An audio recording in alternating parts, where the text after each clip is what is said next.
In this video, I'm going to show you some really creative uses for adding a submaster to your existing projects that you may not have thought of before. Let's check it out.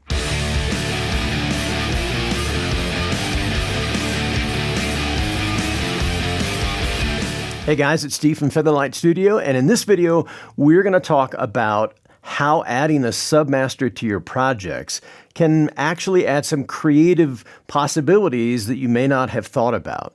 When I was a kid growing up in Los Angeles, going to recording school, and after I graduated, I got a chance to record and later work into some pretty amazing studios in the area, and I was really fortunate to have some wonderful mentors. So this is a technique that kind of grew out of those times. And this is also back when automation and recall was pretty new for some of the larger boards.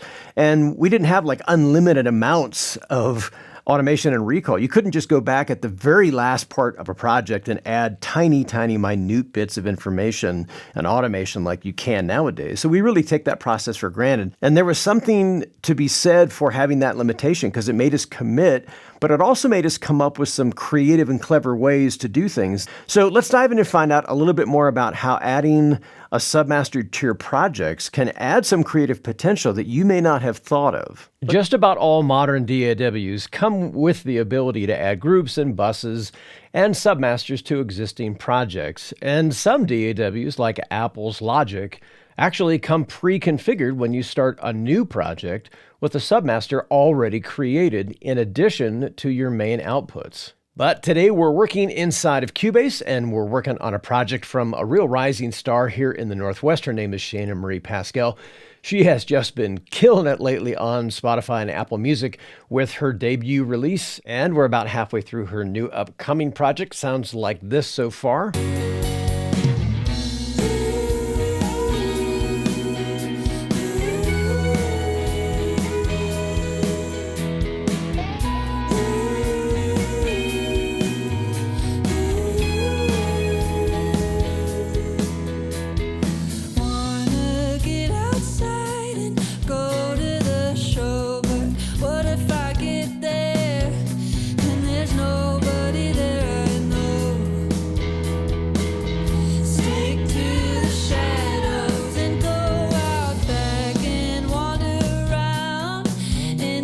This is a large project with a lot of tracks, a lot of effects, a lot of auxes, a lot of group tracks, and we want to create some real transitional energy between the verses, hooks, and chorus sections and back again, so that the song really ebbs and flows and breathes, so the energy comes up during the choruses and the hooks and then comes back down for the verses. And using a submaster is a great way to create that extra energy and density. Before we get started, we need to come up to the project menu, scroll all the way down to project setup, and make sure that we're working at a 32-bit floating bit depth for our project. Back in the day when DAWs ran at 16 and even 24-bit, we wouldn't be able to pull this technique off without obvious distortion because we wouldn't have the mathematical headroom to make it work. So first things first, this technique requires us to actually use some effects on our master bus or 2 bus. Now, there's a lot of opinions about whether you should mix into effects on your 2 bus or without them, and that's a video for another time. I've done a bunch of those on my channel as well, so you can check those out, and I'll leave that info in the links below. So for the time being, we're going to be using a bus compressor on our master bus, and the position or state of these is going to be important as well, whether or not they're in the pre or post position. The bus comp is going to be in the pre position, and we're going to follow that with a limiter that's going to be in the post position. Now, you may have different effects on your 2 bus already, but the important ones here are the bus comp and the position of the limiter. Cubase makes changing the orientation of effects in the pre or post position relatively easy, but you may first need to move some of your master bus insert effects out of the way to expose the pre-post divider. It's the little green dotted line here. After we make some space for it, we simply right-click in the empty insert space, and here we can set that as the last pre-fader slot. So this makes the assumption that your project is already well organized as far as your mix architecture is concerned. In this project, we have all of our tracks on the left, and then we have all of our groups and buses, as well as the master on the right. And we're going to group select all of our individual buses, so everything from the drums and the guitars, vocals, effects, everything. And we're going to route these to its own group track called Submaster. And we're going to make sure that the output of the submaster goes to our main outputs. Cubase creates the group track and places it alongside all of our other tracks, so we need to give that a color.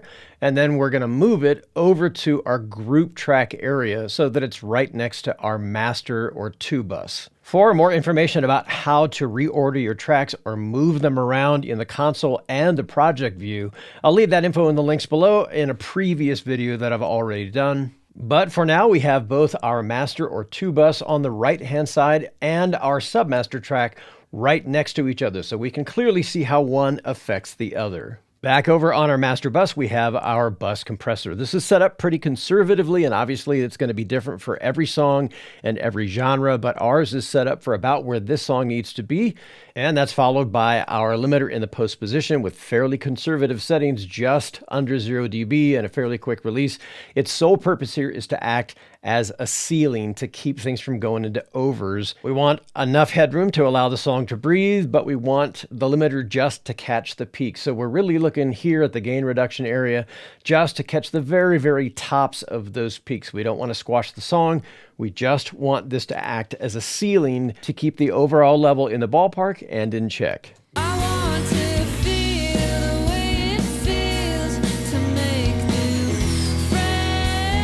And you can see our bus comp is doing the same thing. The ratio, release, and attack are all pretty standard stuff. The release is actually fairly quick, and the threshold is set so that we really never get more than about -2 or -3 dB of reduction. Now that we have our master bus effects set, and we have our submaster and master faders set at unity or 0 on the Cubase indicator, we've achieved an overall balance that we like for this particular song. We're not overdriving or underdriving anything, but we've created a ceiling we can push against. And we're going to add one additional effect to our master bus effects chain before we do the submaster trick, and that's to add a tape machine. Now, this could be any tape machine that you have access to, Waves, Kramer tapes, some of the Magneto stuff inside of Cubase. We're going to be using IK Multimedia's Tape 24. This is part of the T-Rack system. It's a great emulation of the American-made JH series. And the order is going to be important as well. We're going to put it before the compressor. We still need the compressor and the relationship to the limiter to work as a ceiling, but we want to be able to push into the tape machine. We're going to load up a preset that we've already set up ahead of time called Submaster Push, and this basically just includes some of our favorite settings, and it includes a tape formulation that you can push into a little harder without it getting really, really crunchy.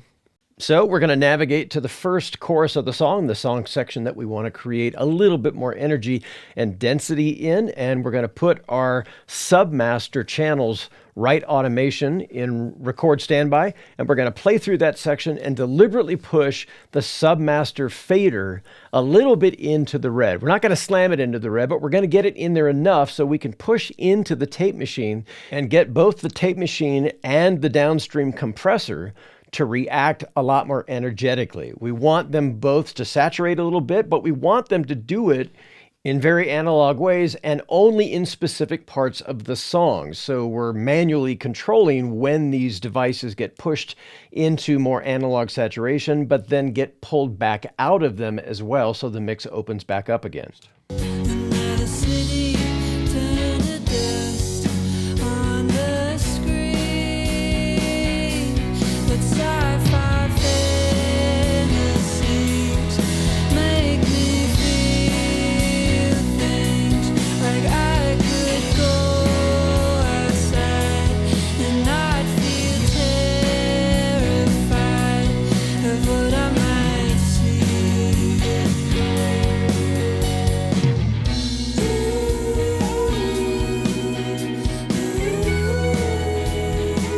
There's a lot of variation on this technique, and there's a bunch of new ones because of modern day DAWs. But as you can hear, when we push into the section of the chorus there, because it actually pushes both the tape machine and the downstream compressor harder, it acts in a very analog way. It's not making the song sections noticeably louder, but it's making them noticeably denser.